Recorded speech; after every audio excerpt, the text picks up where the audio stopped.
Muy buen día a toda la comunidad universitaria. Soy el docente Mario Ávila de la Escuela Preparatoria número 2 de la Universidad Autónoma del Estado de Hidalgo. En esta ocasión vamos a continuar con los videos que se están grabando del área académica de biología con respecto a la asignatura de Ciencias de la Vida, específicamente en el tema de bloque 1. El bloque 1 que corresponde a Introducción al Estudio de la Biología. El tema es el 1.3, la vida, ¿sí? A la asignatura de Ciencias de la Vida. Bien, este tema es un poco largo de desarrollar para un solo video, por lo cual se determinó que vamos a grabar 3 videos. Este sería el video 2 de 3, en el cual vamos a empezar el desarrollo de lo que son las manifestaciones de los seres vivos, como la irritabilidad, el movimiento y la reproducción. Espero que el video sea de su ayuda y estoy completamente a sus órdenes. Como repaso general de lo que estábamos desarrollando en el video anterior, vimos un poco acerca de lo que es la vida, el concepto, el entendimiento que tenemos como por vida y pues obviamente los organismos vivos. ¿Qué es lo que hace que un organismo biológico presente vida? ¿Sí? También hablamos un poco acerca de la muerte, que la consideramos como el cese de las funciones vitales, es decir, el cese de todas las manifestaciones de ese organismo vivo. Bien. ¿Cuáles son estas manifestaciones de estos organismos vivos? Pues las platicamos y dimos una pequeña introducción a este tema, como es la irritabilidad, el movimiento, el crecimiento, la reproducción, el metabolismo, la alimentación, la adaptación, evolución y la homeostasis. Bien, también platicamos un poco acerca de la composición química de los organismos vivos, que vemos que están conformados por los bioelementos, principalmente por el carbono, hidrógeno, oxígeno, nitrógeno, fósforo y azufre, y por las biomoléculas como son los carbohidratos, lípidos, proteínas y ácidos nucleicos. También hablamos un poco de su organización celular, vimos un poco de la clasificación de las células de acuerdo a procariontas y eucariontas, la clasificación de las procariontas con el surgimiento de lo que son las arqueas y las bacterias, y de las eucariotas con las células vegetales, las células animales, y obviamente las ramificaciones de esta o la clasificación correspondiente a estas dos como organismos fungi u hongos o las plantas unicelulares del reino cromista. También hablamos de los organismos animales unicelulares del reino protoctista o protozoa. Y también hablamos de los organismos animales pluricelulares, ¿sí? De acuerdo a esto, recuerden que también platicamos un poco de los niveles de organización celular, que serían una organización unicelular, una organización de colonias, una organización multicelular ya de organismos unicelulares eucariotes, pero que no forman tejidos, como si los forma la organización pluricelular. Recuerden que multicelulares, organismos eucariotes unicelulares que sí están agrupados, organizados en una estructura superior, en una estructura mayor, ¿sí? Pero que no llegan a la conformación propiamente de tejidos verdaderos u órganos verdaderos, ¿sí? Por ejemplo, las algas. Y con respecto a los organismos pluricelulares, pues sí son aquellos que forman células especializadas y diferenciadas para la conformación de tejidos, órganos, sistemas y aparatos. Bien. Espero que hasta aquí vayamos bien. Empecemos entonces con el concepto de irritabilidad. Sucede con frecuencia que en la diferente bibliografía que podamos revisar, ¿sí? Dependiendo de los diferentes tipos de autores, les van a manejar la irritabilidad como la capacidad de poder responder a estímulos. Bien, les repito, eso va a ser probablemente lo que encuentren en la diferente bibliografía, capacidad de poder responder a estímulos por parte obviamente de un organismo vivo. Sin embargo, yo aquí les estoy poniendo una definición un poco diferente, porque previo a la capacidad de poder responder a estímulos está la capacidad de poder recibir, de percibir esos estímulos, ¿ok? Entonces, tú no puedes responder a un estímulo, ¿sí? O no vas a saber cómo responder a un estímulo si ni siquiera lo has sentido, no lo has percibido, ¿sí? O por qué responderías a algo que ni siquiera has sentido, ¿me explico? Entonces, en un sentido más, digamos, estricto del correcto proceder del proceso de la irritabilidad, ¿sí? Por decirlo de una forma, yo les sugiero que mejor entiendan la irritabilidad de esta forma, pero bueno, ya es decisión de ustedes cómo la entiendan o la interpreten, ¿bien? Yo les sugiero que sea así. Irritabilidad es la capacidad de percibir los estímulos capacidad de percibir los estímulos positivos o negativos del medio externo o interno del cuerpo del organismo en una parte de él o en todo el cuerpo. Por consecuencia, se podrá reaccionar a dicho estímulo. Ahora, vuelvo a lo mismo. Todos los organismos vivos tienen la capacidad de poder percibir el medio que los rodea, ¿sí? O de percibir estímulos externos o internos, externos a su cuerpo, internos de su cuerpo, ¿sí? Ahora, este estímulo puede ser positivo, puede ser negativo y puede ser este estímulo en alguna parte específica del cuerpo del organismo o puede ser de forma generalizada en todo el cuerpo del organismo.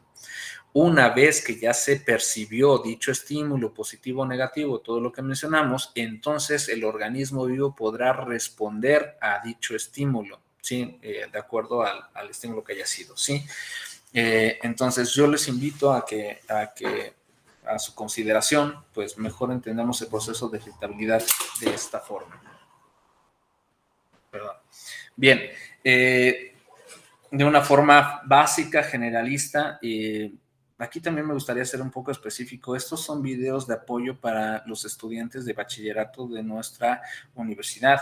Sin embargo, quiero dejar claro que estos videos no pueden suplir a una clase como tal, a una cátedra como tal, con sus diferentes tipos de docentes, ¿sí? Esto que sea más orientativo, ¿sí? Que una clase, digamos, sólida, para que basen todo su aprendizaje de esto. Lo ideal sería mejor hacer caso a cada una de sus clases presenciales o virtuales con sus distintos docentes, ¿de acuerdo?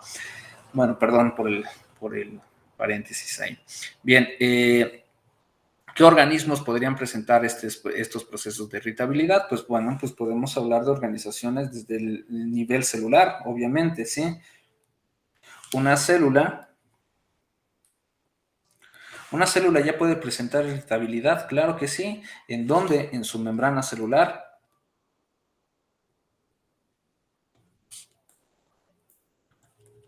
Sí, la membrana celular ya presenta algún tipo de proteína de receptor, ¿sí? O de anclaje, ¿sí? Que pudiera dar una interpretación de lo que se está, asociando a la membrana, ¿sí? Y que pudiera conferir en algún tipo de respuesta a esto. Entonces, en la membrana celular vamos a tener, por ejemplo, receptores. ¿Sí? Entonces, una célula puede tener ya receptores, ¿sí? De su medio externo, de diferentes tipos de moléculas o sustancias que pudieran provocar algún tipo de reacción en las células. Otro tipo de irritabilidad, sí, podría ser la de las plantas. Ustedes dirán, ¿las plantas sienten? Sí, las plantas sí sienten, no de la misma forma como siente un organismo animal cordado con un sistema nervioso, pero las plantas también tienen mecanismos o formas de percepción de su medio ambiente, ¿sí? Y pueden reaccionar también a dicho medio. Vamos, las plantas pueden percibir desde lo que es la luz solar, reaccionar a la luz solar, ¿no? Hasta pueden percibir la fuerza gravitatoria del planeta Tierra, ¿sí? Entonces, las plantas también tienen esta capacidad de poder percibir igual estímulos externos como por ejemplo la humedad, ¿sí? Bueno, hablamos de las plantas, entonces las plantas tendrían también algún tipo de receptor o reaccionarían de diferentes formas de acuerdo a los estímulos que se están percibiendo, ¿sí? Por ejemplo, a través de la producción de hormonas. En este caso las llamamos fitohormonas. Sí, las fitohormonas, una fitohormona, por ejemplo, muy mencionada es la auxina. Sí, bien. Estas fitohormonas o estas auxinas pueden provocar diferentes tipos de reacciones o de procesos o la activación de diferentes tipos de procesos en una planta, por ejemplo. Sí, cuando hablamos de la germinación, para que se lleve a cabo el proceso de la germinación, pues tuvo que haber un proceso de imbibición. Me refiero a que la humedad que está rodeando, por ejemplo, una semilla, se filtra o se absorbe a través del endospermo de la semilla y activa lo que vienen siendo algunas capas, ¿sí? Germinativas del embrión, provocando la mitosis de sus células, la regeneración de células o la multiplicación de sus células. Todo esto a través de ¿qué? Pues de una hormona, de un tipo de fitohormona. Esta hormona la conocemos como giberelina. Ay, perdón. Sí, como la giberelina, ¿sí?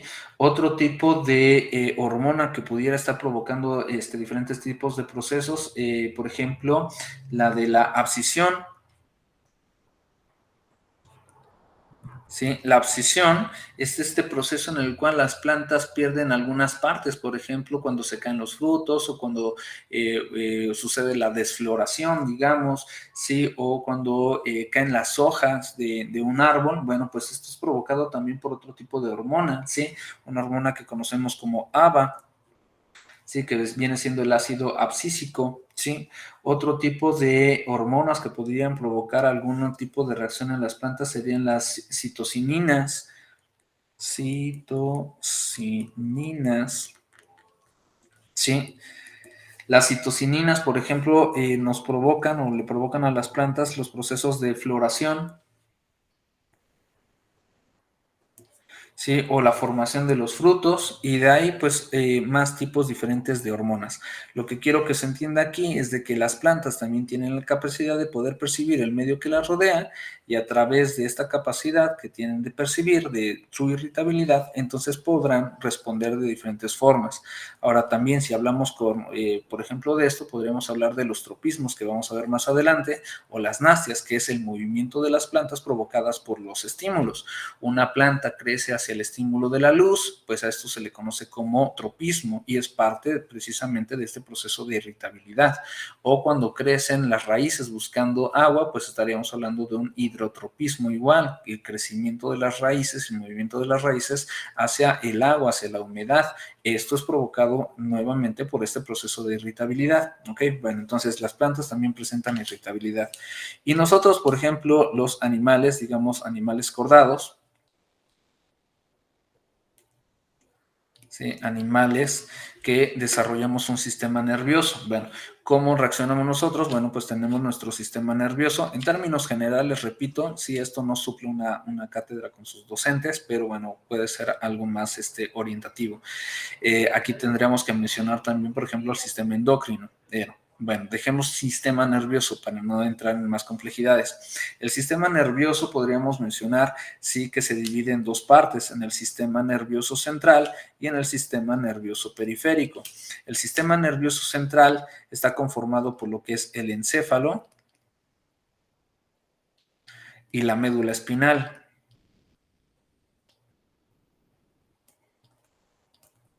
Básicamente estamos haciendo referencia a lo que se encuentra dentro de tu cráneo, ¿sí? En tu cavidad craneal, como lo conoces tú seguramente como cerebro, ¿sí?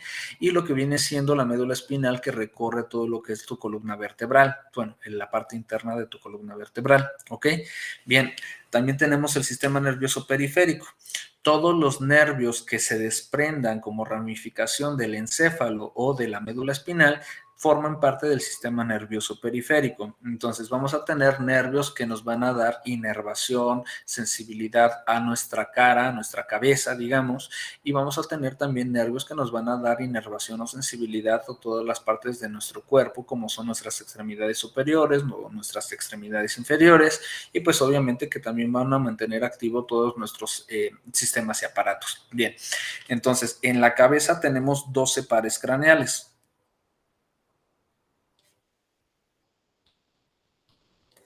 12 pares craneales.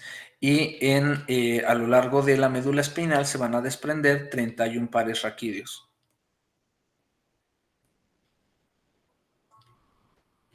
Bien, nosotros vamos a tener células especializadas precisamente en la percepción y transporte, digamos, de estos estímulos o de neurotransmisores para activar o desactivar o para percibir y provocar respuestas de salida, ¿sí? A diferentes tipos de estímulos. Estas células seguramente tú ya las conoces, son las famosas neuronas. Bien, estas neuronas las vamos a dividir en tres tipos: en las sensitivas, ¿sí? También llamadas aferentes, en las interneuronas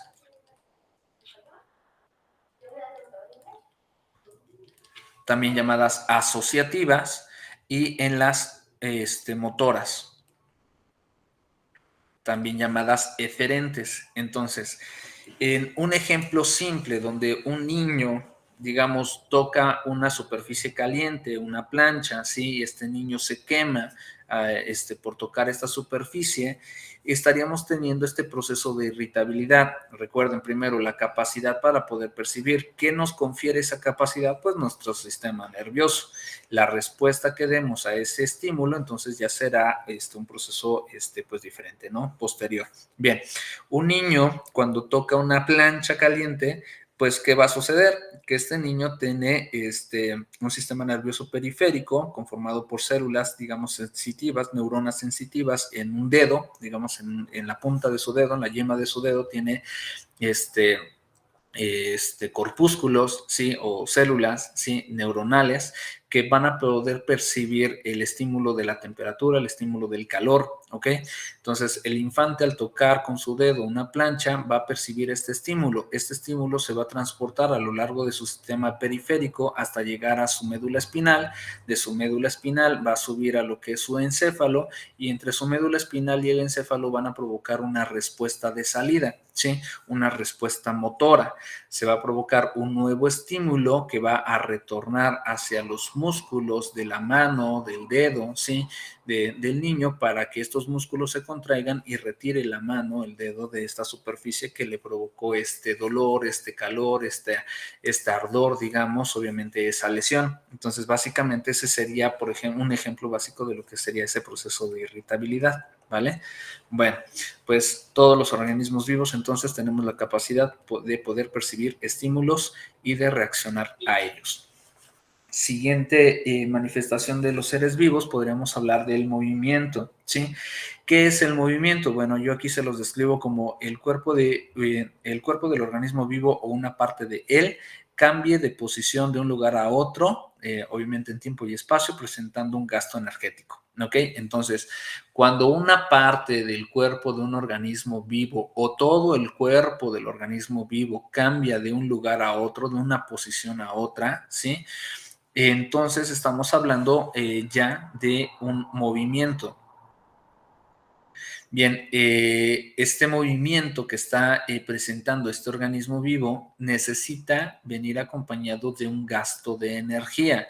Cuando tú corres, caminas, lo que estás provocando es que tu metabolismo esté produciendo, a través de los diferentes procesos metabólicos, esté produciendo la liberación de energía para que esta energía pueda ser consumida por las diferentes partes de tu cuerpo. Digamos, en este caso, las mitocondrias estarían produciendo esta energía, ¿sí? Para que las células de tu músculo, de tu tejido muscular, pues puedan estar presentando esta contracción, ¿sí?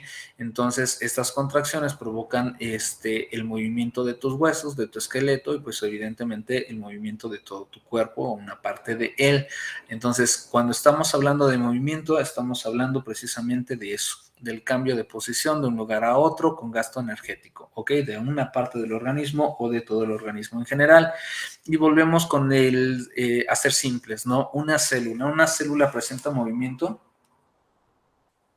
¿Las células pueden presentar movimiento? Sí, las células pueden presentar algún tipo de movimiento. ¿Gracias a qué? A sus aparatos de locomoción, a sus aparatos locomotores. Una célula puede presentar un desplazamiento de un lugar a otro, ¿sí? ¿Cómo va a presentar este proceso de desplazamiento? Bueno, pues a través de sus aparatos locomotores, como son los cilios y los flagelos. ¿Qué es un cilio y qué es un flagelo? Bueno, ustedes recordarán que bueno, si hacemos el dibujo básico de una célula, ustedes seguramente han observado, por ejemplo, un espermatozoide, un espermatozoo, que este espermatozoo tiene una colita. Bueno, pues esa colita se le conoce como flagelo, y ese flagelo presenta movimientos de zigzag o de vaivén, ¿sí? En el cual este flagelo se va a estar moviendo en diferentes formas, ¿sí? De esta manera, como si fuera una especie de viborita, digamos, ¿sí? Y va a estar provocando la locomoción de la célula, va a estar haciendo que esta célula se pueda desplazar hacia un lugar. Además de este flagelo, pues tenemos otros tipos de células, como podrían ser una célula de un paramecium, por ejemplo, de un protozoario, ¿sí?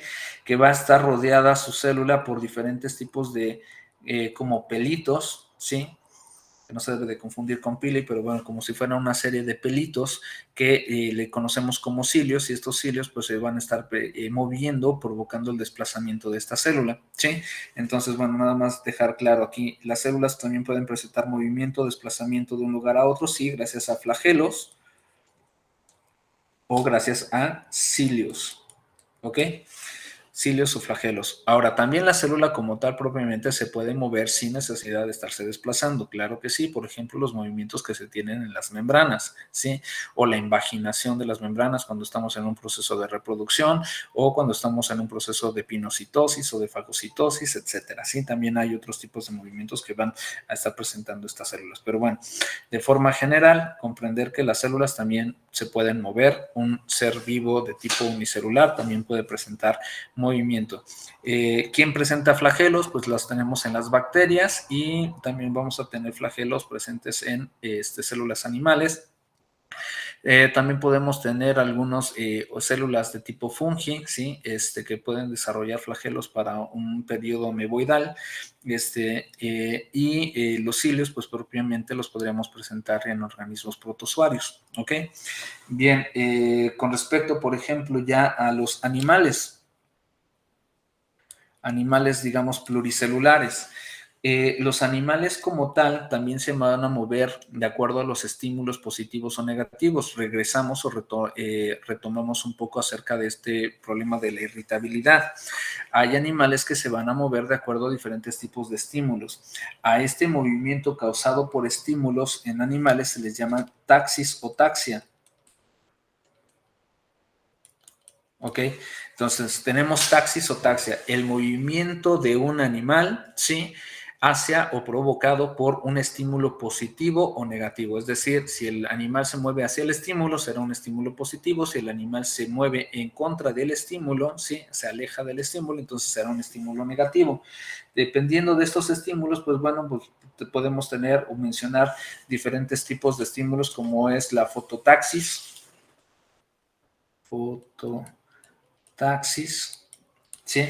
Que sería que un animal, por ejemplo, en el caso de los insectos lo vemos mucho, ¿no? Cuando estamos con los mosquitos o con las maripositas o algún tipo de insecto, ¿sí? Que cuando es de noche y está una luz prendida, ¿sí? Normalmente los insectos se ven atraídos por esa luz, bueno, pues eso es una fototaxis, ¿ok? También tenemos otros tipos de taxis en animales, como podría ser la quimiotaxis. Por ejemplo, en bacterias, algunas bacterias se van a ver estimuladas por algún tipo de sustancia química que les va a, por ejemplo, provocar este estímulo positivo de probablemente de alimento, ¿sí? Y se muevan hacia esta sustancia química o de repulsión también podría ser. Sí, también tendríamos otra que podría ser la termotaxis. Sí, por ejemplo, la termotaxis causada por la temperatura, a estos animalitos que, por ejemplo, están buscando el calor o el frío, sucede mucho con los reptiles, por ejemplo, ¿no? Con estos animales que son de tipo poiquilotérmicos o exotérmicos. Me refiero a que de forma muy, muy, muy vulgar, que son animales de sangre fría, que no regulan su temperatura corporal, sino que su temperatura corporal es de acuerdo al ambiente que los rodea. Entonces, ellos seguramente han visto algún tipo de reptil tomando el sol, por ejemplo, bueno, pues eso es para calentar un poco su cuerpo, ¿sí? O, por ejemplo, los procesos de migración, ¿no? Cuando son los cambios de estaciones de año, de invierno, primavera, verano y todo esto, bueno, cuando sucede la migración, por ejemplo, lo vemos con las aves o con las mariposas, ¿no? Pues sería también un movimiento por termotaxis. La geotaxis podría ser otro, también conocido como gravitaxis, ¿sí? Estamos hablando de la fuerza gravitatoria, ¿sí? Esto nos sirve, a algunos animales les sirve, por ejemplo, para ubicarse, con respecto al suelo, ¿me explico? Hay animales que desarrollan algún tipo de estructura para orientar su cuerpo hacia el suelo, ¿sí? Y pues eso también se repercutiría en algún tipo de movimiento. Un ejemplo muy básico, por ejemplo, de esto de la geotaxis o gravitotaxis es, por ejemplo, cuando caen los gatos, ¿sí? Digo, es un ejemplo muy simple, pero muy fácil de entender, ¿no? Se dice que los gatos siempre caen de pie, ¿no? ¿Por qué? Por su cola. Cuando un gato está cayendo, pues esta cola presenta ciertos movimientos para ubicar al animal con respecto al suelo y poder caer de una forma correcta. Bien, otro podría ser la ticmotaxia. Ticmotaxia. Sí, la ticmotaxia, ticmos es de contacto, de hacer contacto con alguna superficie. Esto es, por ejemplo, propiamente de animales que necesitan estar fijos a una superficie, por ejemplo, animales sésiles o algún tipo de insecto que necesita estar fijo a alguna superficie. Sí, bueno, pues también podremos hablar de estas, o también podríamos hablar de la barotaxia, dependiendo la presión, por ejemplo, en animales acuáticos, las diferentes presiones que se puedan tener. Otra podría ser la anemotaxia, ¿sí? Que es con respecto al viento, ¿sí? Animales que se dejan llevar o que se mueven por el estímulo del viento, o la hidrotaxia, ¿sí? Así, por los cuerpos de agua o por la humedad, sí, movimientos por la humedad. Bien, estos podrían ser algunos movimientos que se estarían presentando en animales. Ahora también dejar claro que el animal también va a presentar una locomoción. Por ejemplo, nosotros presentamos locomociones. ¿Cuál es la locomoción que presentamos nosotros como seres humanos, como animales cordados, tetrápodos, mamíferos, homínidos, sí, hominidae? Que presentamos nosotros. Bueno, tenemos nuestro proceso de locomoción.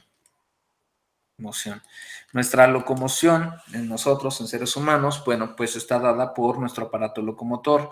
Nuestro aparato locomotor está integrado ¿por qué? Pues por un sistema óseo, ¿sí?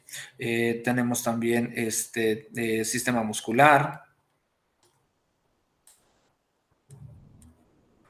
tenemos obviamente nuestro sistema nervioso, que estaría regulando todas estas contracciones y movimientos, y pues obviamente nuestras articulaciones. Estos sistemas, estas partes de nuestro cuerpo estarían provocando nuestra locomoción.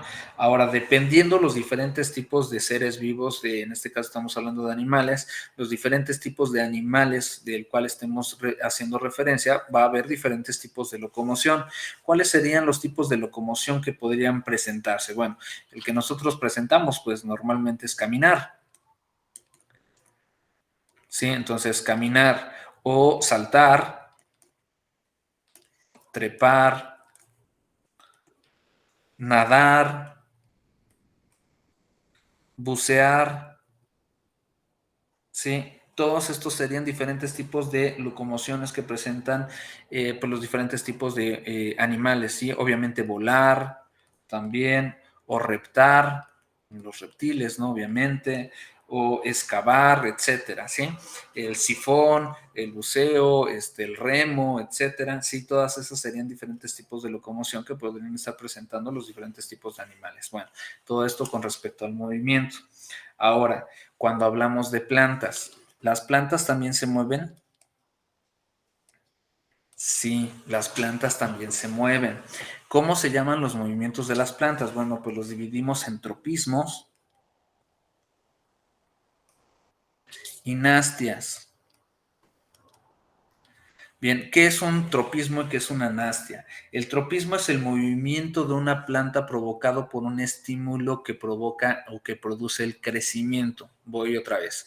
Un tropismo es que una planta se mueva hacia un estímulo o en contra de ese estímulo, causando el crecimiento. Entonces, el tropismo es el movimiento por crecimiento hacia un estímulo o en contra de un estímulo determinado. Eso es un tropismo, es un movimiento de las plantas. Por ejemplo, el fototropismo.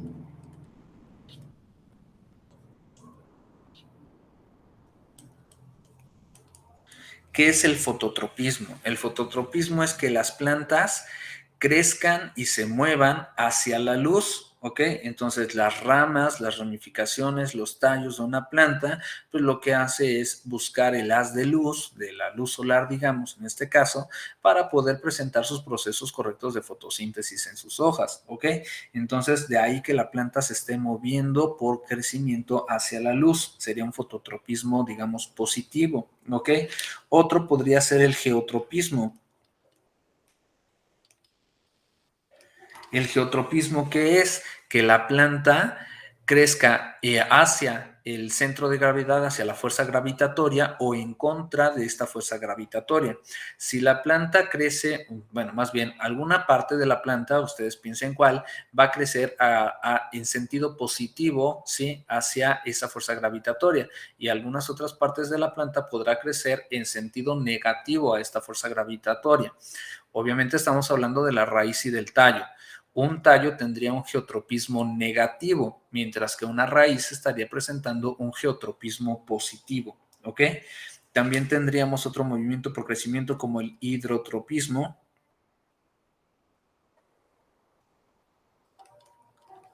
¿Sí? El hidrotropismo, que sería crecimiento hacia la humedad, hacia el agua, por ejemplo, de las raíces, o también podríamos presentar otro como el ticmotropismo,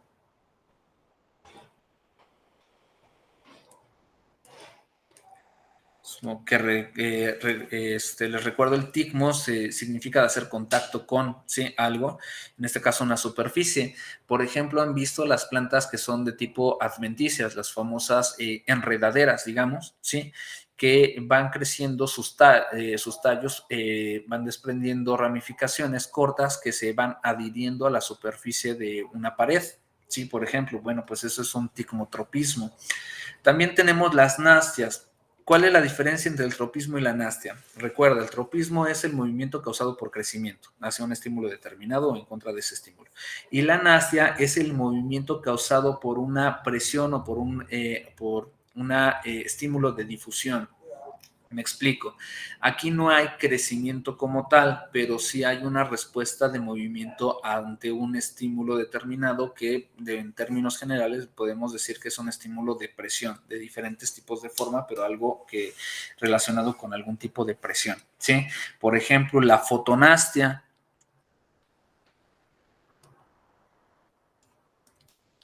¿Qué será una fotonastia? La fotonastia es el movimiento hacia la luz. La luz es el estímulo está provocando algún tipo, digamos, de presión en la planta, ¿sí? En este caso podría ser una hoja, una ramificación o una flor, por ejemplo, los girasoles, ¿sí? Que giran precisamente con respecto o en relación a la posición del sol, ¿sí? ¿Me explico? Entonces estamos hablando básicamente de eso. Cuando la planta se está moviendo hacia un estímulo de luz, pero no necesariamente está provocando un crecimiento de la misma. Eso también es un movimiento. Otro tipo de movimiento de las plantas sería la quimionastia.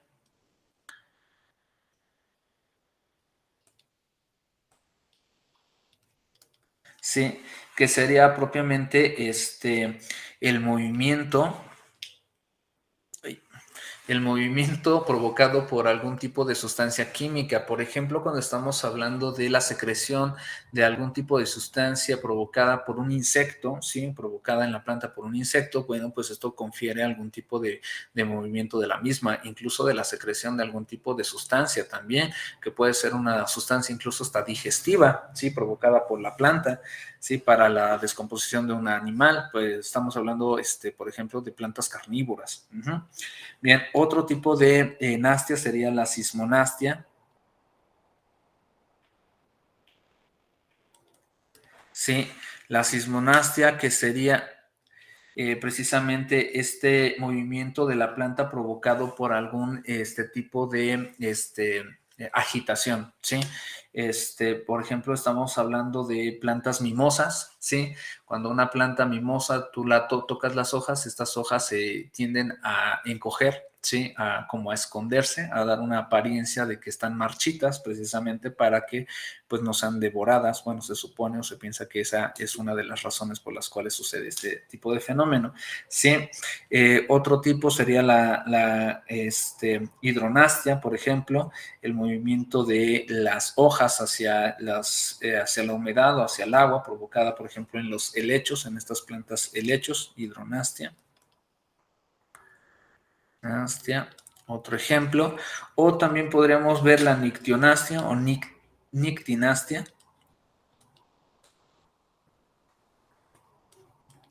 Sí, la nictinasia, ¿qué es? Es el movimiento de las hojas o de los pétalos de una flor, ¿sí? O de una planta, las hojas, cuando se cierran o se abren, por ejemplo, con la variabilidad entre el día y la noche, ¿sí? Por ejemplo, los tréboles que se cierran cuando es de noche, pero cuando es de día se abren. Eso es una nictionastia. Otra también podría ser la termonastia. Sí, la termonacia, bueno, pues también es otro tipo de fenómeno de movimiento de las plantas causado por el cambio de temperatura. Por ejemplo, en las flores, los tulipanes, cuando hace mucho frío, sí, cuando la temperatura es baja, entonces los tulipanes, las flores del tulipán se cierran, y cuando la temperatura aumenta, entonces la flor del tulipán se abre, ¿ok? Bueno, pues estos serían algunos ejemplos de movimientos también en plantas. Siguiente manifestación de los seres vivos. Vamos a ver hasta dónde podemos llegar en este video porque ya es un poco tarde. Pero bueno, hablamos de la reproducción. Los problemas que tenemos cuando hablamos de la reproducción, jóvenes. Cuando hablamos de la reproducción, normalmente asociamos la palabra reproducción en biología con un acto sexual. Yo desde el video anterior les mencionaba que no hay que relacionarlo con un acto sexual como tal.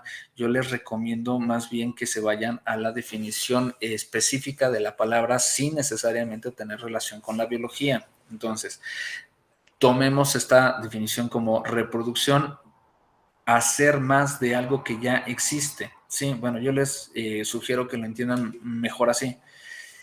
No es un acto sexual como tal, ¿sí? Sino más bien se refiere a hacer más de algo que ya hay, ¿sí? Hacer una copia, digamos, de algo que ya hay, ¿ok? Entonces vamos a entender ese concepto de reproducción como tal, hacer más de algo que ya existe, ¿de acuerdo? Bueno, pues de esta forma entonces podríamos empezar a hablar entonces de los diferentes tipos de reproducción. Primero, dejar claro que hay, de forma general, siempre nos van a hablar de una reproducción sexual y de una reproducción asexual.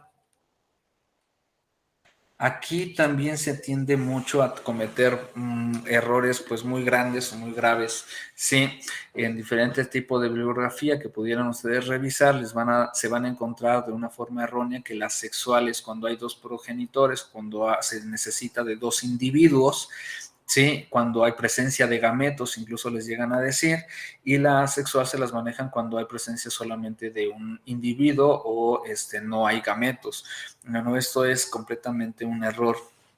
Yo los invito también mejor a que entendamos la reproducción sexual y asexual de esta forma. Reproducción sexual, sí, la vamos a entender cuando hay presencia de dos cargas genéticas. Dos cargas genéticas. ¿Sí? Es decir, se va a provocar el surgimiento de un nuevo organismo a partir de la mezcla o el apareamiento, la combinación de dos cargas genéticas, obviamente de dos progenitores, ¿ok? Entonces, sexual, entiéndanlo de esta forma muy simple. Para que sea una reproducción sexual necesita haber dos cargas genéticas. Y asexual, ¿sí? Cuando solamente estemos hablando de una carga genética. Cuando solamente tengamos un juego, digamos, de material genético, un juego, digamos, de cromosomas de un solo progenitor, ¿ok?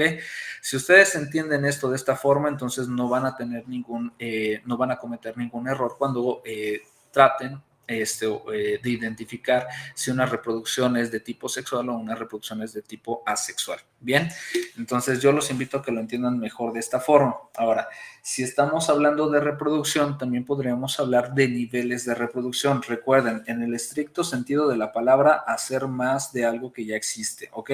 Entonces, ¿cuáles podrían ser los que podríamos mencionar como niveles de reproducción. ¿Cuáles serían estos niveles? Pues deberíamos de tener un nivel molecular, un nivel celular, ¿sí? Y un nivel de individuos pluricelulares. Bien, entonces estaríamos hablando de 3 niveles de reproducción: molecular, celular y pluricelular.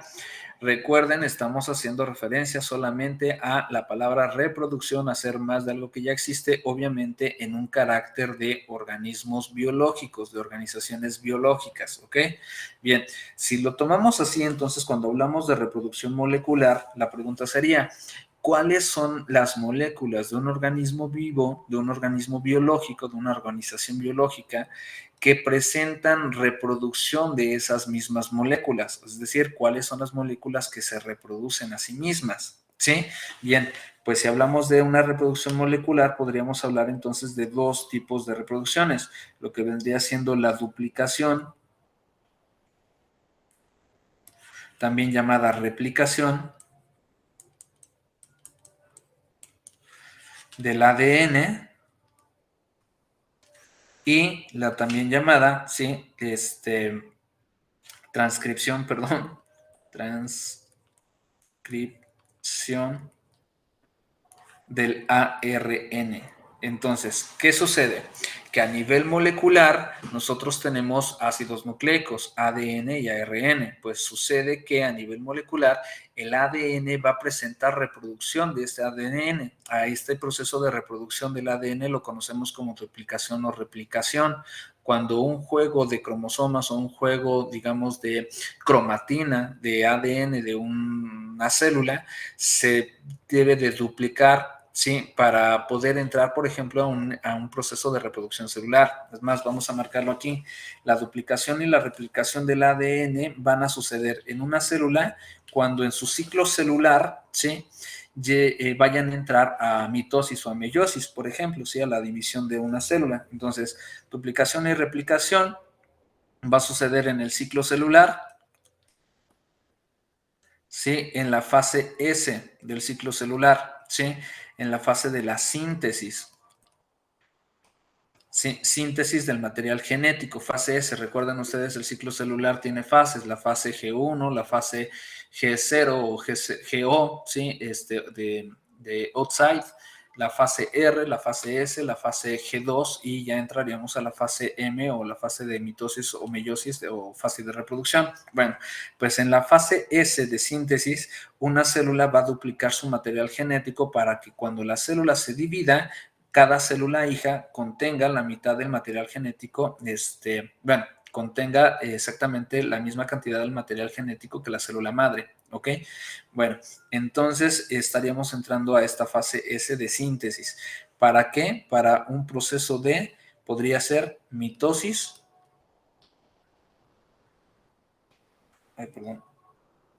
mitosis o meiosis.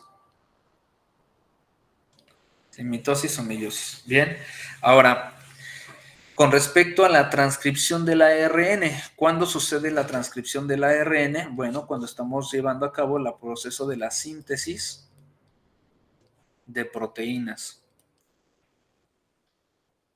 Sí, cuando llevamos a cabo la síntesis de proteínas.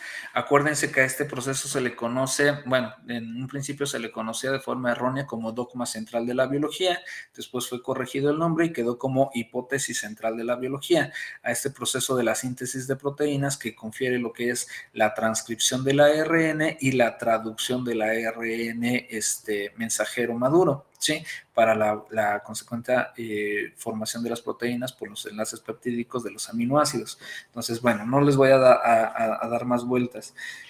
Una reproducción molecular, repito, podría ser la duplicación y replicación del ADN para la mitosis o meiosis, ¿sí? En la fase S del ciclo celular, y una reproducción molecular sería la transcripción del ARN en la síntesis de las proteínas. Recuerden que en la replicación o duplicación del ADN, el ADN está conformado por 2 cadenas, ¿sí? Por una doble cadena helicoidal antiparalélica de nucleótidos que nos va a formar otra cadena igual a la original, y en el caso del ARN tenemos al ADN que está formado por estas dos cadenas, y una de esas cadenas va a quedar copiada, ¿sí? Por eso digo que es un proceso de reproducción molecular. Bien, ahora, ¿las células también van a presentar reproducción? Sí, claro que sí, las células también van a presentar reproducción, pero aquí tendríamos que hacer una clasificación entre células procariontas y eucariontas. ¿Cuáles serían las vías de reproducción de las células procariotas? ¿Cuáles serían las vías de reproducción de las células eucariotas? Y también, ¿cuáles serían las vías de reproducción a nivel celular, pero de células que están formando parte de un organismo pluricelular? ¿Sí?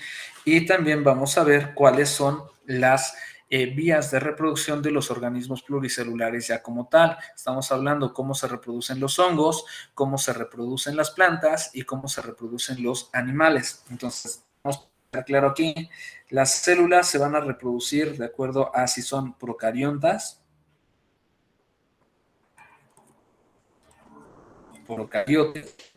si son eucariotes. ¿Sí?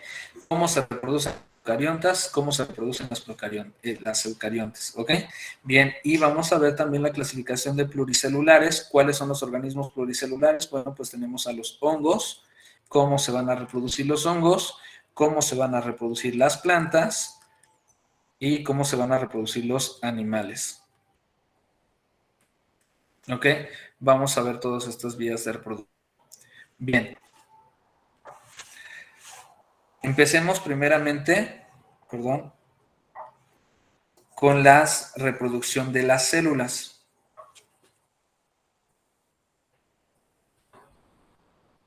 Permítanme borrar esto.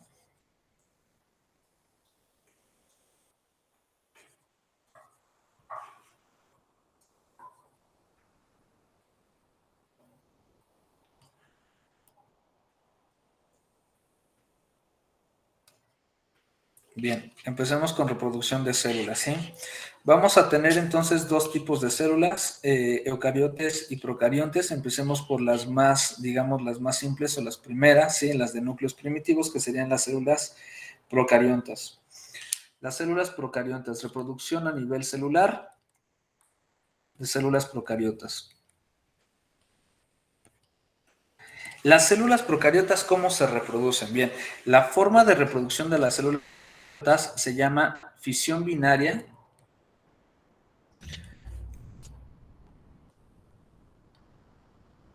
Fisión binaria, o también se le conoce como bipartición. Fisión binaria o bipartición. Esa es la vía de reproducción, digamos, principal de unas bacterias, ¿sí? ¿Cuál es la fisión binaria o cuál es la bipartición? Bueno, pues es muy fácil. Tenemos una célula procariota, una bacteria, digamos, y esta bacteria lo que va a presentar es un núcleo que conocemos como nucleoide, ¿sí? Este nucleoide tiene una forma circular, ¿sí? Y lo que va a empezar a presentar es que se va a adherir a la pared interna de la membrana celular, ¿sí? Entonces, en algún momento ese núcleo se va a empezar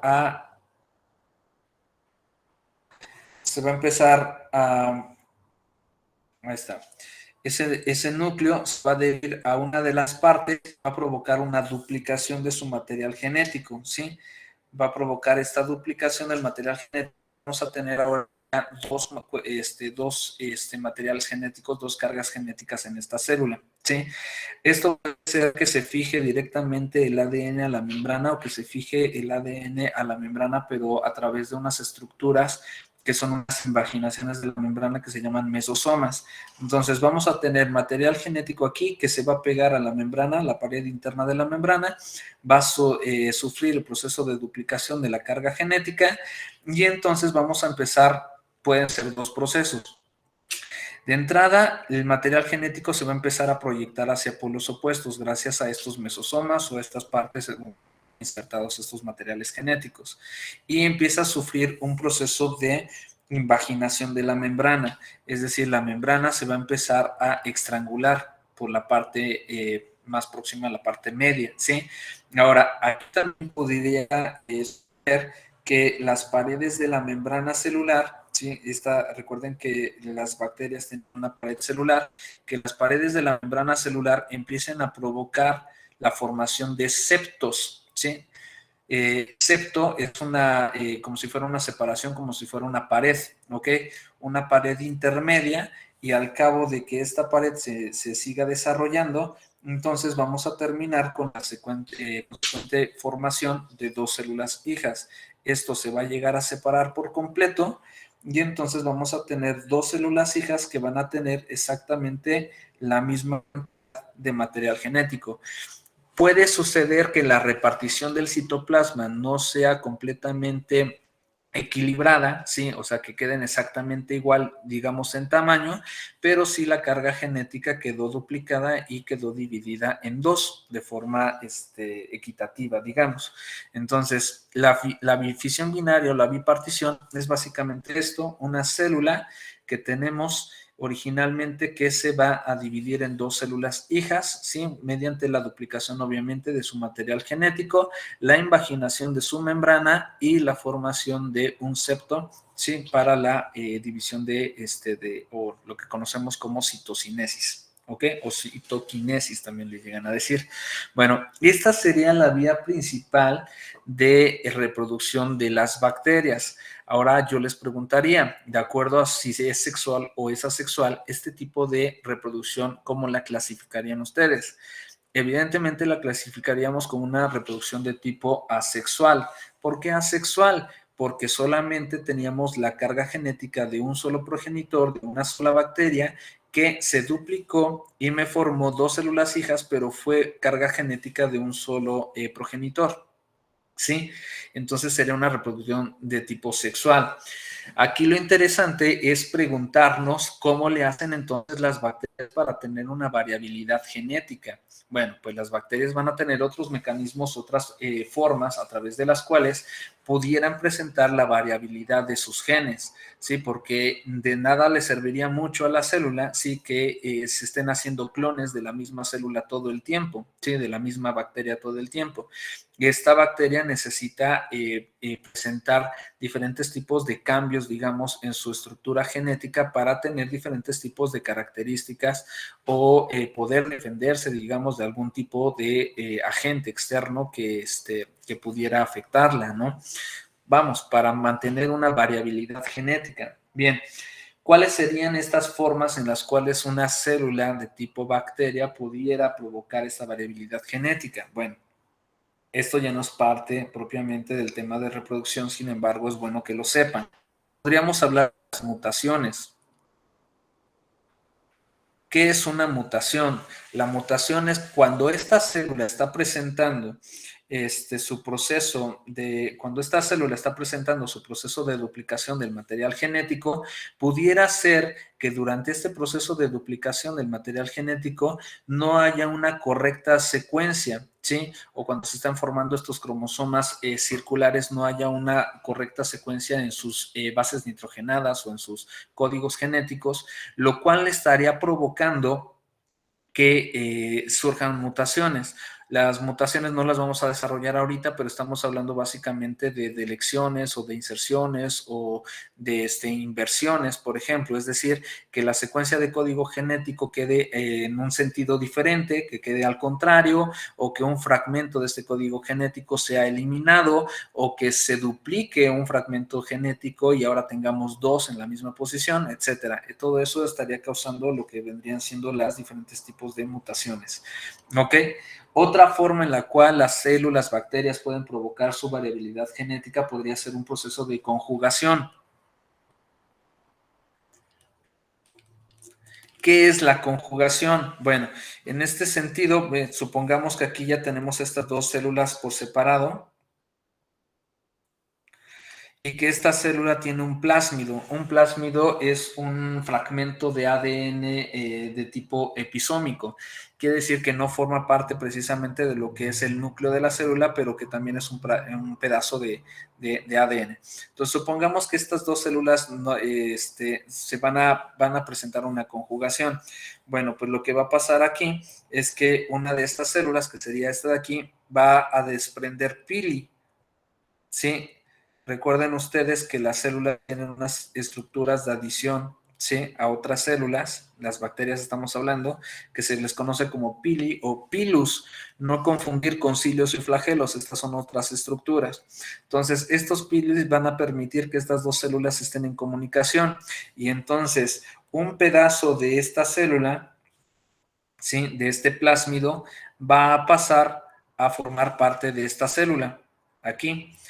Y entonces esa es una forma en la cual las células, las bacterias estarían manteniendo una variabilidad genética, ¿ok? Eso de forma general, básica, sí, sería el proceso de conjugación. Otro proceso a través del cual las bacterias pudieran tener esta variabilidad o lograr esta variabilidad podría ser la transducción. Transducción. Bien, la transducción que es presentar diferentes tipos de cargas genéticas gracias a la infección o bueno, debido a la infección de algún tipo de agente viral. Es decir, si tenemos, por ejemplo, voy a seguir en este mismo ejemplo de aquí, si tuviéramos un virus aquí, ¿sí? Que infecta esta célula, este virus va a meter su código genético en esta célula, va a meterlo aquí. ¿Ok? Esta célula va a llevar a cabo sus procesos de replicación o duplicación de su material genético y después se va a desprender un nuevo virus, ¿sí? Que va a tener precisamente ese material genético ya copiado de esta célula. Bueno, pues lo que va a suceder es que este virus, cuando sea sacado, ¿sí? O expulsado de esta bacteria, va a llegar a esta otra bacteria a infectarla y entonces va a contener fragmentos de ese ADN propiamente del virus, pero también de la bacteria que fue infectada primeramente, y entonces esto pasaría a formar parte del ADN de esta bacteria. En términos generales, les repito, eso sería el proceso de transducción. De esa forma, también las bacterias podrían estar provocando su variabilidad genética. ¿Sale? Y de ahí podrían haber otros procesos que pues ya no vamos a mencionar aquí porque son procesos que ya son realizados a nivel de laboratorio, pero de forma orgánica, digamos, de forma natural. Estas serían algunas de las formas a través de las cuales las bacterias provocan su variabilidad genética sin estar presentando propiamente una reproducción sexual. ¿Ok? Bien. Otro tipo de reproducción a nivel celular, podríamos estar hablando ya de lo que vendrían siendo las células eucariotas. Bueno, otra reproducción en células procariotas, perdón, podría ser la de la gemación. La gemación también podría estar presentada aquí en las células procariotas, sí, pero ya es un tipo de reproducción que no es la principal. La principal, repito, sería fisión binaria y bipartición. La gemación ahorita la mencionamos y la desarrollamos, sí, y también tendrían un proceso de esporación. Aquí no confundir la esporación, es que sucede mucha confusión con frecuencia. El proceso de la esporación, o también lo pueden encontrar como esporulación, a mi correcto entender, yo lo dejaría más como esporación. No deben de confundir esporación con esporulación o esporación en bacterias con esporación en hongos o en plantas, digamos, ¿ok? O en algún tipo de otro organismo. Bien, ¿cuál es la esporación en las procariotas? Repito, esto no es una reproducción, sin embargo, no quiero que se queden con errores de entendimiento. La esporación es un proceso a través del cual una bacteria va a protegerse de un medio hostil. Sí, digamos, una bacteria está sobreviviendo en algún tipo de medio, sí, pero de repente en este medio las condiciones ya no son aptas para la supervivencia o sobrevivencia de esta bacteria. Digamos que sucede mucho que eso lo explican con una deficiencia de producción o de carbono. Entonces, si las condiciones medioambientales en las cuales se encuentra esta bacteria ya no son las ideales, entonces esta bacteria se tiene que proteger, se tiene que encapsular. A este proceso de encapsulamiento de esta bacteria se le conoce como esporación, ¿sí? Es propiamente por ejemplo, de bacilos o de cocos, ¿sí? De bacterias de tipo bacilo, de tipo coco, como Clostridium, ¿sí? Sería propio de este tipo de bacterias. En este caso, les voy a hacer el esquema rápido, es una bacteria que va a tener su material genético, ¿sí? Y esta bacteria va a provocar que este material genético se empiece a encapsular, se empiece a englobar, ¿sí? Se le empieza a formar una especie de barrera de protección, ¿sí? Va a venir un proceso de división, ¿sí? En el cual esto va a quedar completamente dividido aquí y se va a liberar lo que va a ser una espora, pero ya encapsulada con su material genético. Ahora, esto no es una bacteria activa. Ajá. Esto es una bacteria en un estado, digamos, como de espera, de letargo, en un estado de encapsulamiento, en una espora. Cuando esta espora encuentre las condiciones ideales, otra vez medioambientales ideales, para continuar con sus procesos de vida, entonces se va a reactivar y va a volver a formarse como una bacteria original, ¿sale? Como una bacteria, como la bacteria original que era. Pero aquí no hay reproducción, o sea, no es una bacteria que está produciendo la formación de dos bacterias, no, es una bacteria que va a encapsular su material genético para esperar las condiciones medioambientales ideales para poder continuar con sus procesos de vida, ¿sale? Entonces, no confundir esporación en bacteria con un proceso de esporulación y formación de nuevas células, ¿sale? Y les mencionaba hace un momento, también tenemos la gemación. Este sí es otro proceso de reproducción en bacterias. El proceso de la gemación sí es muy propio de las cianobacterias. El proceso de la gemación, se los voy a poner acá, gemación, sí es un proceso de reproducción en bacterias, donde tenemos una bacteria madre que va a tener su material genético. Este material genético se va a duplicar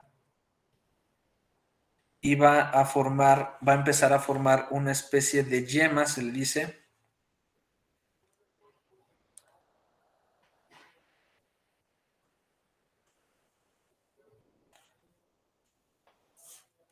Perdón, va a empezar a formar una especie de yema o un brote. Esta yema o brote va a continuar su crecimiento, su desarrollo, hasta que en algún momento pues se desprenda de la célula madre y quede formada una nueva célula hija. Aquí sí hay una repartición completamente pues no equilibrada de lo que es el citoplasma, pero se llega a la formación de una célula hija, la cual va a empezar su desarrollo, su ciclo de vida y va a alcanzar el tamaño de la célula madre. Entonces, esto básicamente es un proceso de gemación. Ahora, la gemación se presenta tanto en organismos unicelulares como en organismos pluricelulares. Aquí lo estamos desarrollando como una gemación de un organismo unicelular. ¿Sale? Propiamente también de las bacterias. Repito, no confundir esporulación o esporación con un proceso reproductivo en las bacterias. Esto es más bien un proceso de emergencia de las bacterias para no morir, para un medio adecuado para su sobrevivencia. ¿Sale? Bien, de aquí podríamos pasar ahora sí a las células eucariotas. Vamos a borrar esto. ¿Cómo se reproducen las células eucariotas? Bien, pues en las células eucariotas también vamos a tener este proceso de gemación, ¿sí? Principalmente en las levaduras. Estábamos explicando hace un momento.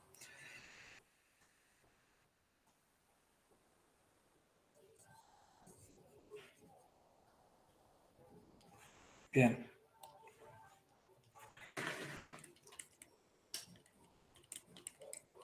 células eucariotas van a presentar gemación. Ahora, esta gemación, recuerden que también la pueden presentar las procariotas. Bien, es el mismo proceso, no lo voy a volver a retomar, vamos a avanzar en todo esto. Estamos hablando a nivel unicelular. La gemación la estarían presentando levaduras, o sea, organismos fungi, ¿sí? Y a nivel pluricelular también hay proceso de gemación, ¿sí? Lo vamos a ver en un momento, pero esto es más bien propio de poríferas y cenidarios, como los hidrozoos, ¿sí? O las hidras. Bien, entonces tenemos reproducción en células eucariotas también por gemación. Otro proceso de reproducción en células eucariotas sería propiamente la esporulación, que estábamos mencionando hace un momento, que no se debe de confundir con la esporación de las procariotas. En la esporulación, ¿sí? Tenemos una célula madre que tiene un núcleo. Ese núcleo tiene código genético, tiene ADN. Bueno, esta célula madre va a empezar a presentar segmentación de su núcleo, va a empezar a presentar cariocinesis.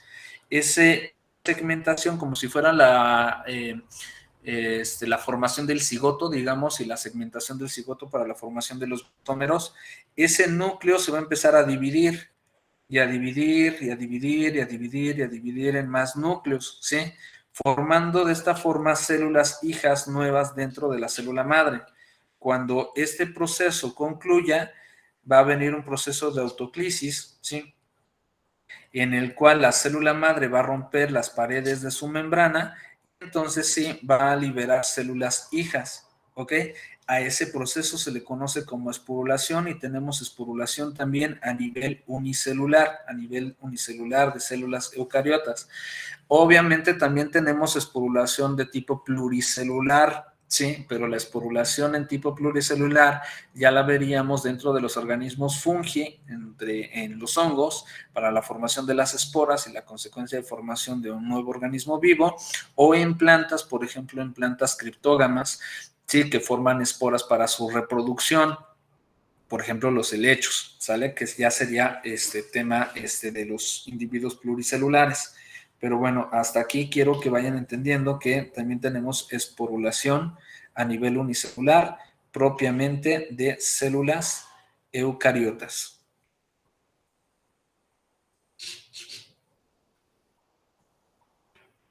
Bien, otro tipo de reproducción en las células eucariotas, tenemos que hacer mención ya de lo que es la mitosis y la meiosis. Estos temas de mitosis y meiosis se van a retomar con mayor profundidad, sí, en otro momento de la asignatura. Ahorita lo único que necesito que entiendas es de que en la meiosis es una célula de tipo somática, es una célula de tu cuerpo, de una parte de tu cuerpo, podría ser de un organismo pluricelular. Vamos, estamos en reproducción celular, estoy mencionando una reproducción de células de un organismo pluricelular, que podrían formar parte de un organismo pluricelular, ¿ok? Bueno, en términos generales, les repito, no voy a adentrarme mucho en esto, es una célula somática, una célula de tu cuerpo que se va a dividir en dos células hijas. Tanto la célula madre como las células hijas van a contener la misma carga genética, es decir, 2N, 2N y 2N. ¿Qué significa 2N? Quiere decir que es diploide. ¿Sí? Que tienen carga diploide. ¿Qué quiere decir esto? Que tienen toda la carga genética de un ser humano, ¿ok? Un ser humano está conformado por 46 cromosomas o por 23 pares de cromosomas. En este caso estamos hablando de cromosomas de tipo 1C, cromosomas de una sola cromátide, las cuales vamos a contener en la célula madre. Y cuando esta célula madre entra a mitosis, lo estábamos viendo hace un momento con reproducción a nivel molecular, cuando entra a mitosis, el material genético de esta célula madre se duplicó, ¿sí? Y al duplicarse, cuando esta célula madre se divide, me va a dejar como resultado células hijas igual con la misma carga genética original de la célula madre, con 46 cromosomas, digamos, ¿ok? Bien, y en el caso de la meiosis vamos a tener una célula germinal primordial. Aquí también ocurre muchas veces el error de que les llegan a decir que la meiosis la presentan las células de reproducción o las células gaméticas, y lo cual es un error muy, muy fuerte. Sí, la meiosis no la presentan ni los gametos ni las células de reproducción. La meiosis la presentan las células germinales primordiales. En el caso femenino, es decir, en el caso de las damitas, de las mujeres, estas células germinales primordiales se llaman ovogonias, y en el caso de las células germinales masculinas se llaman espermatogonias. Bien, entonces esta ovogonia o esta espermatogonia, al igual que en la mitosis, duplicó su carga genética, ¿sí? Y pasó de tener un juego de cromosomas a tener el doble de ese juego de cromosomas. Entonces pasaríamos de tener 2N a 4N, ¿sí? Y la diferencia es de que en la meiosis son dos tiempos. En la meiosis es meiosis 1 y meiosis 2. En la primer meiosis va a suceder básicamente lo mismo que pudiera estar sucediendo en la mitosis, ¿sí? Con algo que debemos aclarar ahorita, que enseguida lo hago. Sí, al final vamos a tener dos células hijas con 2N, es decir, con la carga genética original que tenía la célula madre. Y cuando entramos a meiosis 2, sí, cuando entramos a meiosis 2, sucede que ya no ocurre duplicación de la carga genética, es decir, ya no hubo fase S, ya no hubo fase de síntesis del material genético del ciclo celular. Por lo tanto, estas células hijas, cuando se reproducen, nos van a dividir la carga genética y nos va a quedar solamente N, o sea, haploide. ¿Sí? Entonces, originalmente la célula madre, digamos que tenía 46 cromosomas, ¿sí? Que duplicó, digamos, a 92 cromosomas. Cuando se duplicó, perdón, cuando se dividió en meiosis 1, nos quedaron hijas con 46 cromosomas también, pero cuando termina la meiosis nos quedan células con 23 cromosomas cada una. ¿Ok? Bien, aquí aclarar un punto. ¿Esto es sexual o es asexual? Bueno, cuando estamos hablando de mitosis decimos que es una reproducción de tipo sexual, perdón, asexual, porque es una carga genética de una célula somática, es decir, de una célula de tu piel o de tu músculo, de tu hueso, ¿sí? Que se va a duplicar, que se va a reproducir y nos va a formar dos células hijas, pero sigue siendo exactamente la misma carga genética y la misma secuencia genética, digamos, que la célula original, que la célula madre. Entonces, mitosis es de carácter asexual. Sin embargo, la meiosis es de tipo sexual. Mitosis asexual. Meiosis sexual. ¿Por qué la meiosis se debe considerar como sexual? Porque resulta ser que las células germinales primordiales se encuentran en nuestras gónadas, es decir, en el testículo, en el ovario. En el testículo, en el ovario, tenemos estas células que van a formarnos nuestros gametos. ¿Cuáles son los gametos? Pues pueden ser los espermatozoos, ¿sí? O, por ejemplo, los ovocitos, ¿sí? En términos generales explícitos sería ovocito secundario inmaduro no fecundado, ¿sí? Bueno, pero nos forman nuestros gametos. Estos gametos, tanto el espermatozoo como el ovocito, necesitan tener una carga genética apareada. Es decir, cada uno de ustedes jóvenes tiene la carga genética que provenía en el espermatozoo de tu progenitor, de tu padre, y la carga genética que provenía del ovocito de tu progenitora, tu madre, ¿sí? Entonces, ¿qué va a pasar? En estas células germinales primordiales tú sigues teniendo las cargas genéticas de tus progenitores, tanto de tu papá como de tu mamá. Estas cargas genéticas se van a mezclar, se van a aparear y entonces van a provocar una nueva secuencia de carga genética con diferentes tipos de características, a lo que conocemos como alelos, alelos dominantes, alelos recesivos, para formar un nuevo genotipo. Te explico. Al final quedaron estas cuatro células hijas, pero en la meiosis ninguna de estas cuatro células hijas tiene la misma carga genética que la otra. perdón, el mismo código genético que la otra. Cada una de estas células hijas contiene un apareamiento diferente de los cromosomas de los progenitores. Entonces, vuelvo a lo mismo. Es una reproducción sexual, está ocurriendo en las células de tus gónadas, de tu ovario o de tu testículo, ¿sí? Y es sexual porque las cargas genéticas de tus progenitores se están apareando para formar nuevos códigos, nuevas secuencias, nuevos genotipos, se les dice. El genotipo es el código genético correspondiente a un individuo específico, que va a repercutir en nuevos fenotipos. El fenotipo es la expresión física, o sea, las características físicas que tú adquiriste de acuerdo al genotipo que venía de las cargas genéticas de tus progenitores. Te explico. Seguramente ustedes tienen hermanos. Bueno, pues resulta ser que tu papá y tu mamá tuvieron diferentes hijos, ¿no? Tuvieron 2, 3, 4 hijos. Bueno, la pregunta sería, ¿por qué si tu mamá y tu papá es el mismo, es la misma mamá y el mismo padre que el de tu hermano o el de tu hermana, por qué tú y tu hermano no son exactamente iguales? No son iguales y vienen de los mismos progenitores. Bueno, pues la respuesta es esta. Las cargas genéticas se mezclaron de forma diferente, sí, se aparearon de forma diferente y entonces provocaron secuencias genéticas distintas. De ahí que la meiosis sea sexual. Bueno, les repito, este proceso se va a explicar mejor cuando estemos viendo el tema de meiosis específicamente, pero bueno, aquí este proceso se le conoce como apareamiento de cromosomas o crossing over. Sí, el famoso crossing over o el apareamiento de cromosomas, que sería precisamente el apareamiento de los cromosomas homólogos de tus padres, ¿sí? De los cromosomas de tu papá y de los cromosomas de tu mamá. ¿Cómo es esto? Recuerda que para que tú te formaras, tu papá aportó 46 cromosomas, ¿sí? Bueno, en este caso 23 cromosomas, perdón. Sí, y tu mamá aportó también sus 23 cromosomas para que en conjunto se formaran 46 cromosomas.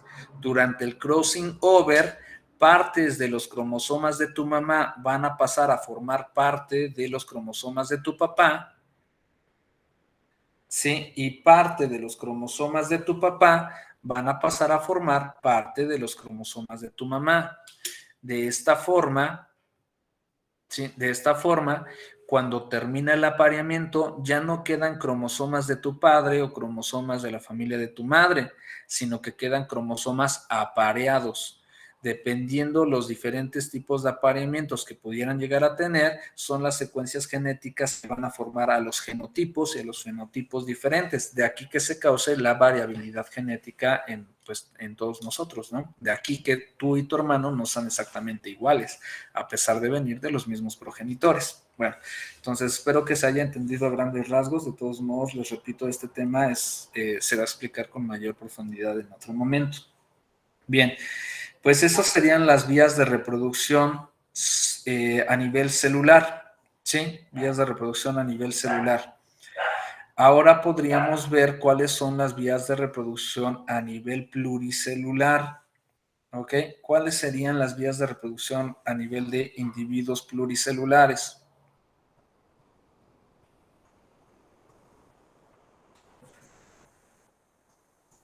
Permítanme borrar esto. Yo sé que el video ya se hizo muy largo, pero bueno, ustedes van a tener la facilidad de poder detener el video en cualquier momento y revisarlo en otro momento, pero es que en realidad estos temas son muy amplios y pues no sé, no es lo ideal estar cortando los videos con respecto a los temas.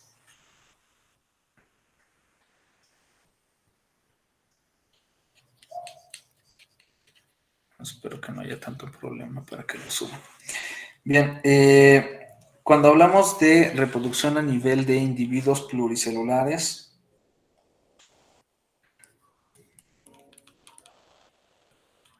tenemos que mencionar primero a los hongos. ¿Sí?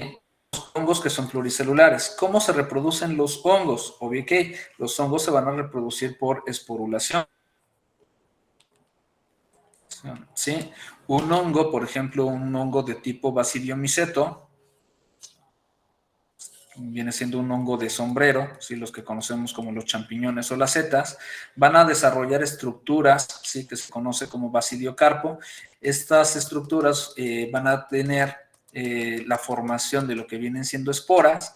Estas esporas van a caer al suelo y cuando caigan al suelo y si las condiciones son las ideales, pues nos va a llevar a la formación, en términos generales, repito, a la formación de un nuevo hongo, ¿sale? Entonces, los hongos se van a reproducir por esporulación.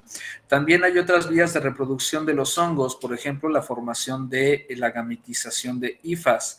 Cuando estamos hablando de hongos microscópicos, digamos, hay un hongo que va a tener la formación como si fuera de un rizoide, o sea, de un tipo de raíz.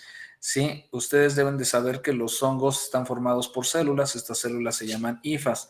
Bueno, pues vamos a tener células muy próximas entre dos entre dos hongos, por ejemplo, en el caso de los zigomicetos, ¿sí? Acá sería un ejemplo de un basidiomiceto. Y en el de acá sería un ejemplo, por ejemplo, un zigomiceto. ¿Sí? Estos hongos, ¿sí? El zigomiceto es, por ejemplo, el moho del pan o de la fruta. Estos hongos van a desprender rizoides y estos rizoides se van a empezar a gametizar, ¿sí? Sus núcleos se van a empezar a gametizar y entonces va a llegar un momento donde estos dos se van a chocar, van a juntarse, se van a fecundar y entonces nos va a llevar a la formación de un nuevo honguito, ¿sí? En medio de estos dos, gracias precisamente a esa gametización de hifas. Entonces, otra forma de reproducción de los hongos sería la gametización de hifas. Bien, siguiendo este ejemplo de sexual y asexual, la esporulación sería asexual porque provienen de una sola carga genética del hongo progenitor o del hongo madre, digamos, y la gametización de hifas sería un tipo de reproducción de los hongos de tipo sexual. Bien. Otro tipo de reproducción de organismos pluricelulares sería propiamente el de las plantas. ¿Cómo se reproducen las plantas? Bien, pues las plantas las vamos a producir, o la principal vía de reproducción de las plantas, pues es precisamente la de la polinización, ¿no? Pero previo a la polinización resulta que vamos a tener plantas que también se van a reproducir por esporas. Entonces tenemos reproducción de plantas, de organismos pluricelulares, ¿sale? Tendríamos nuevamente la esporulación. También, solamente que esta esporulación, aquí viene otro problema. En los hongos, su esporulación es de carácter asexual, ¿sí? La esporulación que estábamos viendo en levaduras, por ejemplo, sí, es de carácter asexual. La esporulación que vimos, por ejemplo, en procariotas es otra cosa diferente que no tiene que ver con la reproducción. Entonces, no se confundan, ¿sí? Todo depende del organismo que está presentando el proceso. Bueno, la reproducción por esporulación en plantas tendríamos que decir ciertamente que puede ser sexual o asexual dependiendo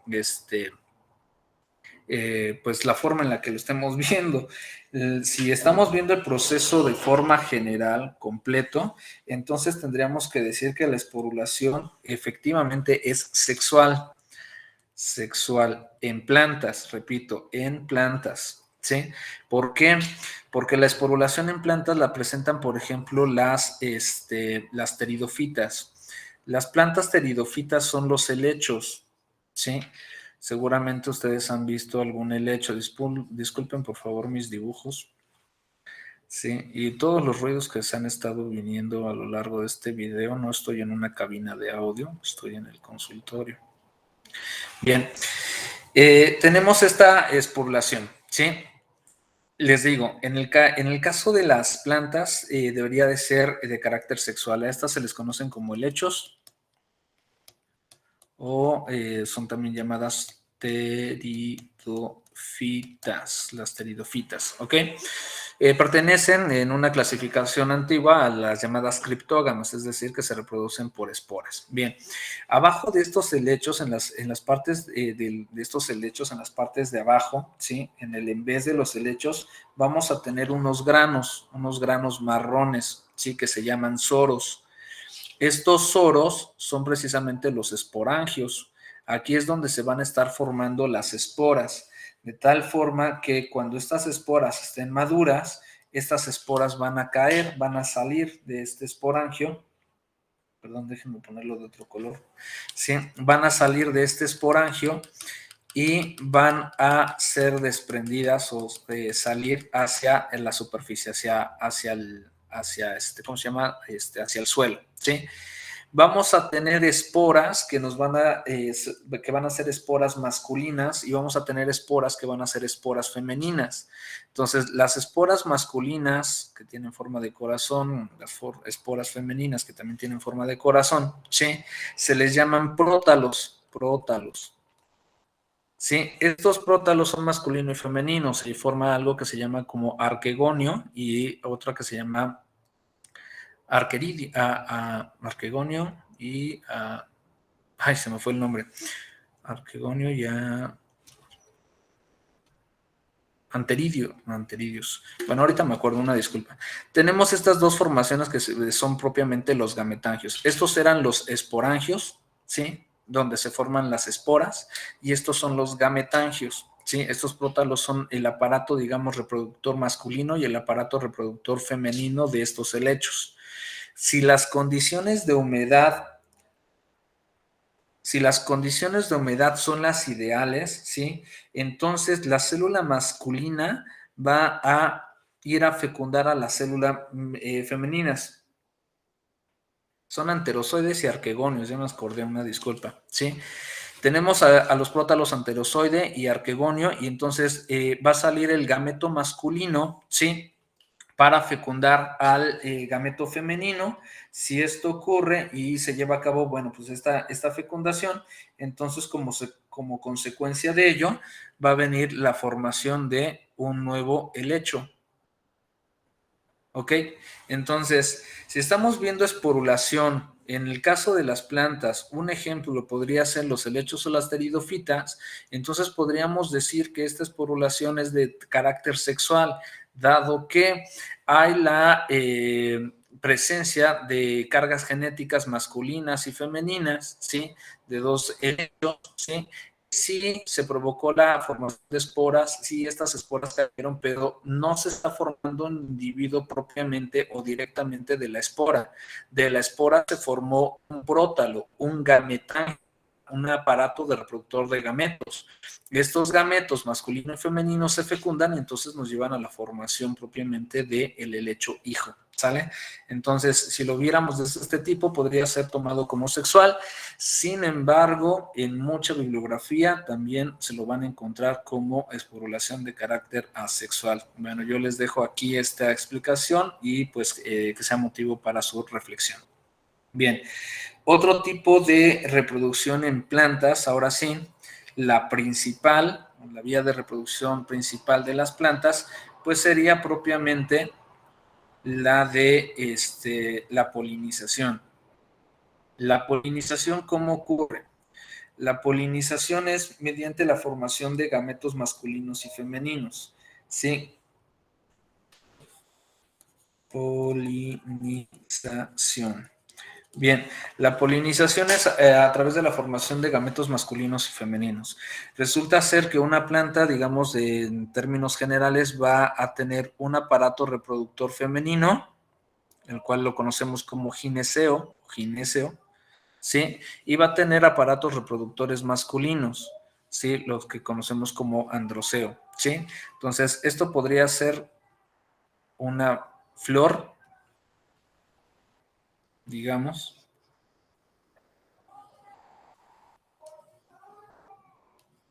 Ok, supongan que es una flor.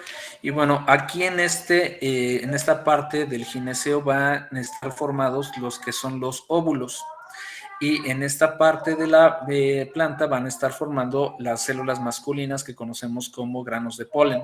Entonces, estos granos de polen van a ser liberados mediante diferentes tipos de agentes polinizadores que pueden ser animados o inanimados como la lluvia y el viento, y animados como diferentes tipos de animales, como pueden ser murciélagos o como pueden ser algún tipo de insecto o algún tipo de ave, ¿sí? Dividiendo la polinización en tipos. Van a llevar estos granos de polen a otras flores o a la misma flor. Entonces vamos a tener polinización directa cuando el polen de la misma flor fecunda al óvulo de la misma flor, o polinización indirecta cuando el polen de una flor fecunda a una flor diferente, ¿ok? Y de acuerdo a los agentes polinizadores, les repito, inanimados a través del agua o del viento, y animados a través, por ejemplo, de insectos, sería la entomófila, la ornitófila a través de aves, y la eh, a través de mamíferos, como pueden ser murciélagos, es la quiropterófila, ¿sí? Entonces vamos a tener diferentes tipos de polinización. Básicamente, esta sería otra vía de reproducción de las plantas, o la principal vía de reproducción de las plantas superiores, o las llamadas espermatofitas, o también llamadas fanerógamas, etcétera, ¿ok? La formación de gametos masculinos y femeninos que se tienen que fecundar para que se pueda llevar a cabo esta reproducción. Evidentemente, esta reproducción es de carácter sexual. Aquí sí no hay más dudas. ¿Qué otras vías de reproducción tienen las plantas? Las plantas también se pueden reproducir por fragmentación, digamos, no, solamente que aquí no se le dice fragmentación, se le dice acodo y estacas. ¿Qué son los acodos y las estacas? Es que una planta se le quite una rama o una raíz, y esta rama o raíz sea sembrada en alguna otra parte, y a partir de esta rama o raíz se lleve a cabo la formación de una nueva planta, ¿ok? Entonces, eso sería un tipo de reproducción en plantas, ¿sí? Como de tipo fragmentación, solo que, les repito, en plantas no se le dice fragmentación, sería por acodo o estacas, ¿sí? Que se rompa alguna parte de la rama de la planta en la parte meristemática o de la raíz, estas se siembran y entonces surge una nueva planta. Muy usado dentro de la agricultura, dentro de ¿cómo se llama? El cultivo de flores de ornato, etcétera, ¿sí? Seguramente alguna vez ustedes o algún familiar, sus mamás, no sé, hayan visto que emplean este tipo de reproducción de las plantas. Otro tipo de reproducción de las plantas podría ser, esporulación, polinización, fragmentación, acodo y estacas. Me falta lo que viene siendo la apomixis. Sí. ¿Qué es la apomixis? La apomixis es la formación de embriones de semillas sin previa fecundación. Es decir, tenemos una planta de tipo fanerógama, ¿sí? De una planta como vimos ahorita con una flor, digamos, ¿sí? Y sin necesidad de que haya la formación de una cigoto, perdón, de una fecundación, se llega a la formación de un embrión, ¿ok? Entonces, la apomixis es la formación de embriones o de semillas sin previa fecundación. A eso se le conoce como apomixis. Seguimos en la idea de sexual o asexual, entonces la fragmentación a codos o estacas sería de tipo asexual, ¿sí? Y la apomixis sería de tipo asexual también, porque básicamente se estaría desarrollando a partir del código genético que ya está presente en la planta originaria, ¿sale? Bien, pues hasta aquí reproducción de plantas. Ahora nos tocaría ver reproducción en animales pluricelulares. ¿Cómo se reproducen los animales pluricelulares? La primera vía de reproducción básica o simple, ¿no? de un animal, sí, podría ser una reproducción por apareamiento, ¿sí? Por un apareamiento o por coito, como ustedes seguramente lo conocen. Ahora, dependiendo del tipo de animal, puede llevarse a cabo este tipo de apareamiento. No todos se aparean o no todo sucede de la misma forma, ¿sí? Pero bueno, podría ser el primero, ¿sí?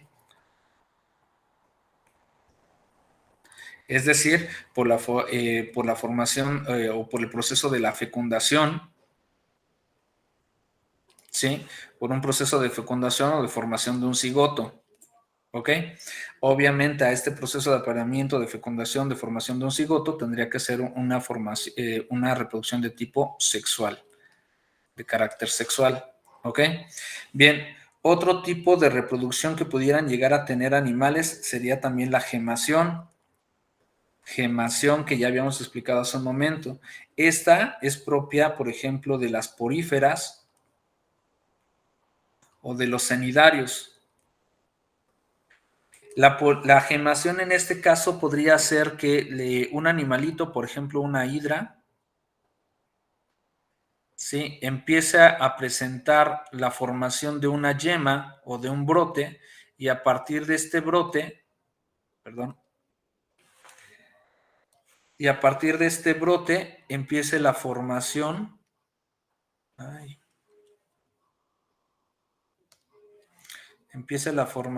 de un nuevo individuo que pudiera llegar a desprenderse del individuo madre, obviamente, ¿sí? Entonces, ese sería un proceso de gemación en animales pluricelulares. Otro tipo de reproducción en animales pluricelulares podría ser la escisión. La escisión, bueno, antes de eso, no confundir escisión con fragmentación. Vamos a poner primero lo que es la fragmentación. Bueno, se las pongo aquí. ¿Cómo lo ponemos? Es que ya no cabe, una disculpa, se ve muy mal.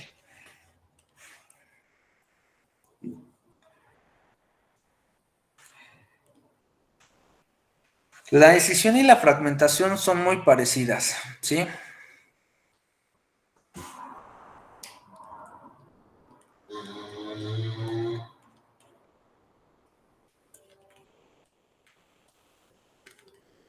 A ver si me cabe. Sí. La escisión y la fragmentación son muy parecidas entre sí. Bien, ¿cuál es la diferencia? La diferencia es que en el caso de la escisión, el cuerpo del animal puede ser partido en varias partes, ¿sí? En muchas partes, y cada parte que es dividida o que es partida nos va a provocar la formación de un nuevo organismo vivo. Por ejemplo, en el caso de una planaria, cuando estamos hablando de un gusano plano, ¿sí?, de un platelminto, ¿sí?, tenemos, por ejemplo, una planaria. Si esta planaria la cortamos, si le aplicáramos cortes a esta planaria, este gusano plano, cada segmento que hayamos dividido de esta planaria nos va a llevar a la formación, de un nuevo gusano. Ay, perdón. No sé por qué se está activando el botón, una disculpa. Bueno, pero se entiende, ¿no? Nos formarían nuevos gusanitos aquí, ¿ok?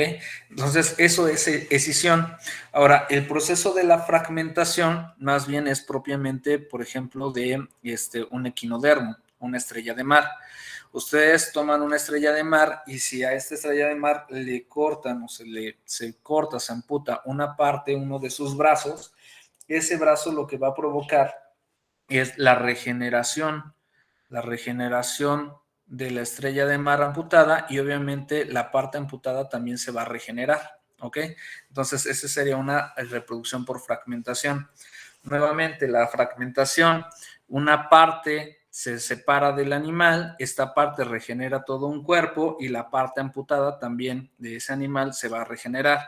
Y en la escisión, todo el animal tiene la capacidad de poder regenerarse, gracias a que, bueno, por ejemplo, aquí en esta planaria, toda la planaria está formada por células madre.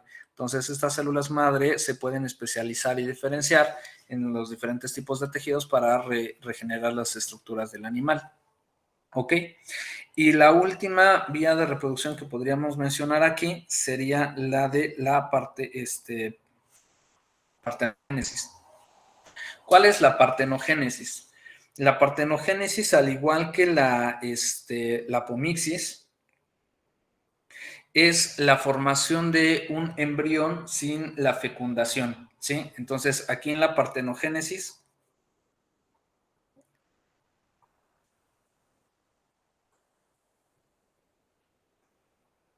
Una disculpa si no se ve bien, ya se me acabó la pantalla. La formación de un embrión sin previa fecundación. Esto es propio, por ejemplo, de algunos reptiles o, por ejemplo, de tiburones, ¿sí? Donde se forma un embrión, se forma un bebé sin la necesidad del macho.